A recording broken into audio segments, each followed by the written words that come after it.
नमस्कार, मैं संजय कुमार पटेल स्वागत करता हूं आपका पब्लिक स्पीकिंग के इस सीरीज में। साथियों, एपिसोड 2 में हमने बताया था पर्पज ऑफ स्पीच के बारे में। आज एपिसोड 3 में हम बात करने वाले हैं ऑडियंस रिसर्च के बारे में। अब इस वीडियो को शुरू करने से पहले मैं आपको एक छोटी सी कहानी सुनाना चाहूँगा, क्योंकि इस कहानी को सुनने के बाद ही आप इस वीडियो को अच्छी तरह से समझ पाएंगे। कहानी इस प्रकार है। एक माँ अपने बेटे के साथ मेला देखने जाती है। बच्चे की उंगली पकड़ के वो मेला गई और बच्चे को दिखा रही है कि बेटा बेटा वो देखो कितने प्यारे गुब्बारे लटक रहे हैं। लेकिन देखती है बच्चे की तरफ, वो मुंह बना के चल रहा है, उसको कुछ अच्छा ही नहीं लग रहा है, मज़ा नहीं आ रहा है। माँ कहती है चलो ठीक है, आगे चल के देखते हैं। फिर आगे ले जाएगी तो आगे वहाँ पे झूले लगे रहेंगे। माँ उसको बोलेगी बच्चा वो देखो कितने प्यारे झूले, झूलना चाहोगे?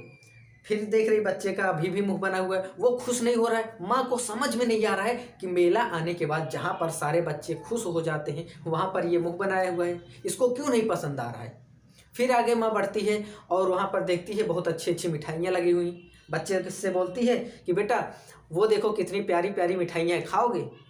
बच्चा कह रहा है नहीं माँ, मुझे ये सब नहीं देखना, मुझे घर ले चलो, मुझे मेला नहीं देखना है। माँ फिर इसी तरह से 2-3 चीज़ें उसको दिखाती है, लेकिन वो बार बार यही जिद पे अड़ा हुआ है कि माँ मुझे मेला नहीं देखना, मुझे घर ले चलो। माँ को कुछ समझ में नहीं आ रहा था। तभी माँ की नज़र उसके पैर पर पड़ती है, यानी कि उसके जूते के फीते पर, जो कि खुला हुआ था, बंधा नहीं था। तो माँ कहती है इसके जूते के धागे पहले बांध दूँ।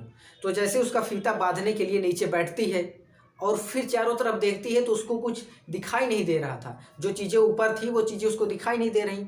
तब जाके उसके समझ में आया कि मामला क्या है।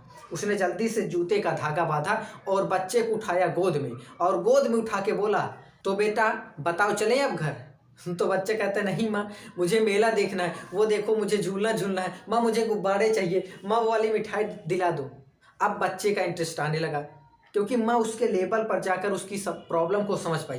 तो इसी तरह ऑडियंस रिसर्च करने से पहले आपको ये समझना होगा कि हमारी ऑडियंस किस टाइप की है। इन सभी के बारे में आपको पहले जानना पड़ेगा कि आपकी ऑडियंस किस प्रकार की है, उसी हिसाब से आप अपनी स्पीच देंगे। अब इसको समझने के लिए आपको कुछ नहीं करना है, बस ऑडियंस वर्ड याद रखना है। ये जो ऑडियंस वर्ड है 8 लेटर का, बस यही आपको याद रखना है। इसी में 8 स्टेप का फार्मूला है, बस आपको वही 8 स्टेप ध्यान रखने हैं।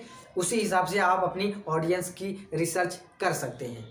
तो पहला लेटर लेते हैं जो है ए मतलब एनालिसिस। आप अपने ऑडियंस को एनालिसिस करिए कि कितनी की ऑडियंस है। 100 के बीच में आपको बोलना है, 1000 के बीच में बोलना है, 500 के बीच में बोलना है। कितने आपकी ऑडियंस है, उनका नंबर ऑफ ऑडियंस कितना है, कितने लोगों की संख्या में हमें अपनी स्पीच देनी है।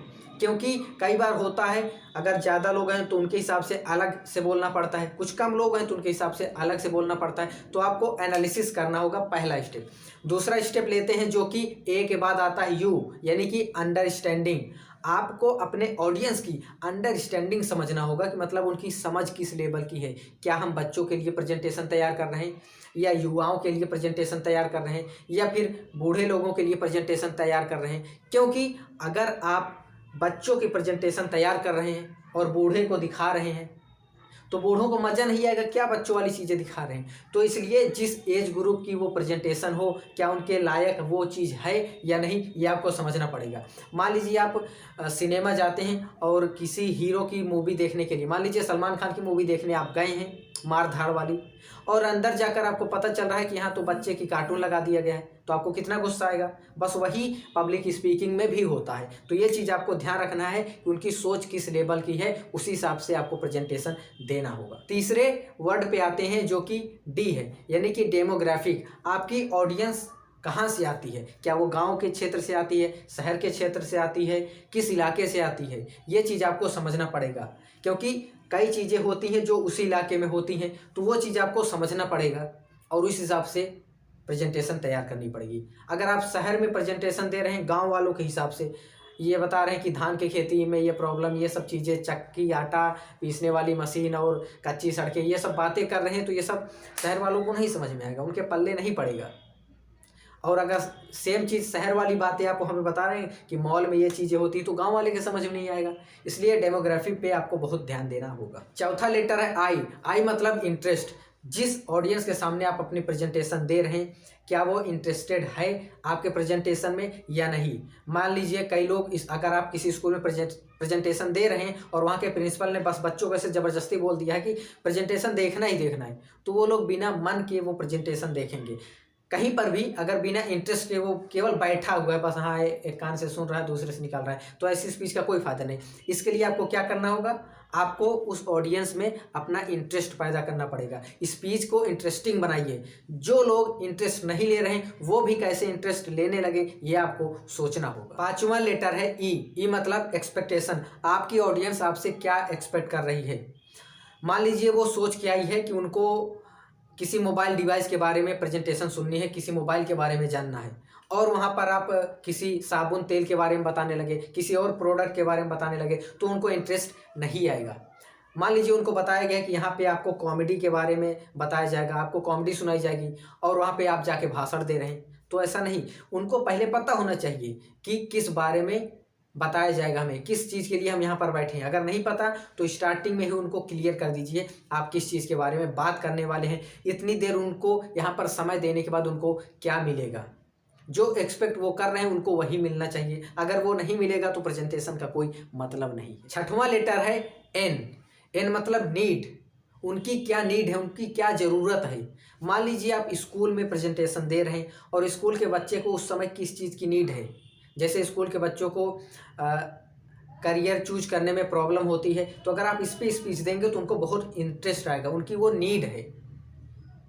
या फिर आगे चल के वो कौन से करियर चुने या कौन सा बिजनेस करें, इन सब के बारे में अगर उनको बताएंगे तो उनको इंटरेस्ट आएगा। अगर आप बूढ़े लोगों के सामने यही प्रेजेंटेशन दे रहे हैं कि आप अपना करियर कैसे चुनें, पढ़ाई में ध्यान कैसे लगाएं, तो ये सब उनके काम का नहीं है। यानी कि उनकी नीड क्या है उसको समझ के, उसको प्रॉब्लम सॉल्विंग बना के उनकी समस्याओं को सुलझाने वाला प्रेजेंटेशन होना चाहिए। सातवां लेटर है सी यानी कि कस्टमाइजेशन। आप अपनी ऑडियंस के लिए क्या कस्टमाइज करने के लिए तैयार हैं। अगर नहीं तो तैयार कर लीजिए, क्योंकि ये सातवां स्टेप है जो कि ध्यान रखना बहुत ज़रूरी है। कस्टमाइजेशन मतलब जैसे अगर आप प्रेजेंटेशन देने गए हैं, वहाँ पे 2 या 3 टाइप की ऑडियंस बैठी हुई है। अगर मान लीजिए आप प्रेजेंटेशन इंग्लिश में दे रहे हैं और वहाँ पे 10-15 ऐसी ऑडियंस है जो हिंदी में है, आपकी चीज़ों को नहीं समझ पा रही, तो उनको पहले ही नोट्स बना के उनको दे दीजिए उन 10-15 लोगों को, और अपनी स्पीच देते रहिए ताकि वो उससे रिलेट कर पाएँ और चीज़ों को समझते जाएँ। इसी तरह से कुछ भी कस्टमाइज हो सकता है, आप अपने प्रेजेंटेशन में कर सकते हैं और उन ऑडियंस को अलग से बता सकते हैं, दिखा सकते हैं, ताकि उनको भी साथ में समझ में आता रहे। और अब बारी है 8वें लेटर की, जो कि है ई यानी कि इन्वायरमेंट। आप जहाँ पे प्रेजेंटेशन देने वाले हैं वहाँ का इन्वायरमेंट क्या है। क्या आप खुले मैदान में प्रेजेंटेशन देने वाले हैं, या किसी ऑडिटोरियम में देने वाले हैं, या एक छोटे क्लास में, या एक बड़े हॉल में। जिस टाइप का इन्वायरमेंट रहे उसी हिसाब से आपको स्पीच देनी है, प्रेजेंटेशन तैयार करना है। मान लीजिए 2-4 लोग हैं, उनके सामने बताना है, तो आप ऐसे एक एक करके आराम से उनको अच्छे से समझा सकते हैं। अगर बहुत दूर तक लंबी लाइन है, ऑडियंस बैठे हुए हैं, तो आपको ज़ोर ज़ोर से और इस तरह से बोलना है ताकि पूरी ऑडियंस वहाँ तक आवाज़ जाए। तो जिस टाइप का इन्वायरमेंट रहेगा, क्लास है तो क्लास में ज़्यादा ज़ोर से नहीं बोलना है, वहाँ तक सबको सुनाई दे देगा। किस तरह से अपनी बॉडी लैंग्वेज रखनी है, किस तरह से मूवमेंट करना है, किस तरह से अपना प्रेजेंटेशन, अगर कोई आप दिखा रहे हैं कोई प्रेजेंटेशन स्क्रीन पे, तो कितना बड़ा होना चाहिए ताकि सबको समझ में आ जाए। मान लीजिए आप दिखा रहे हैं और आगे जो बैठी है ऑडियंस उन्हीं को समझ में आ रही है, पीछे जो बैठे हैं उनके समझ में नहीं आ रहा है। तो इसके लिए आपको उस हिसाब से प्रेजेंटेशन तैयार करना है ताकि अच्छे से लोगों को आप बांध सके, उनके अच्छे से समझ में आ सके और अपना एक अच्छा इम्पैक्ट क्रिएट कर पाएँ। और हाँ, अगर आप सोशल मीडिया यूज करते हैं जैसे कि फेसबुक, इंस्टाग्राम, लिंक्डइन, तो आप वहाँ पे हमसे कनेक्ट हो सकते हैं। आप वहाँ पर जाइए, कोच SKP सर्च कीजिए और आपको हमारा अकाउंट मिल जाएगा, उसको फॉलो कर लीजिए, उससे कनेक्टेड रहिए। आपको वहाँ पर डेली कुछ ना कुछ नॉलेज मिलती रहेगी। डेली हम पोस्ट शेयर करते रहते हैं, आप सीखते रहेंगे, आगे बढ़ते रहेंगे, तो हमें खुशी होगी। अगर आपको ये वीडियो पसंद आए तो इसको लाइक ज़रूर करें और कमेंट करके बताएं कि ये वीडियो आपको कैसा लगा। आप अपने उन सभी दोस्तों के साथ शेयर करिए जो पर्सनालिटी अपनी इम्प्रूव करना चाहते हैं या पब्लिक स्पीकिंग सीखना चाहते हैं, सेल्फ इम्प्रूवमेंट करना चाहते हैं। तो ये था पब्लिक स्पीकिंग का एपिसोड नंबर 3, जिसमें हमने आपसे बात किया ऑडियंस रिसर्च के बारे में। अब आपसे मुलाकात होगी एपिसोड नंबर 4 में, जिसमें हम आपको आइडियाज़ से रिलेटेड चीज़ें बताएंगे, कैसे अपने प्रेजेंटेशन को तैयार करने के लिए आइडियाज़ लाएं, आइडियाज़ कैसे जोड़ें, ये सब सारी चीज़ें आपको बताई जाएंगी एपिसोड 4 में। तब तक तैयारी करते रहिए, आगे बढ़ते रहिए। जय हिंद, जय भारत।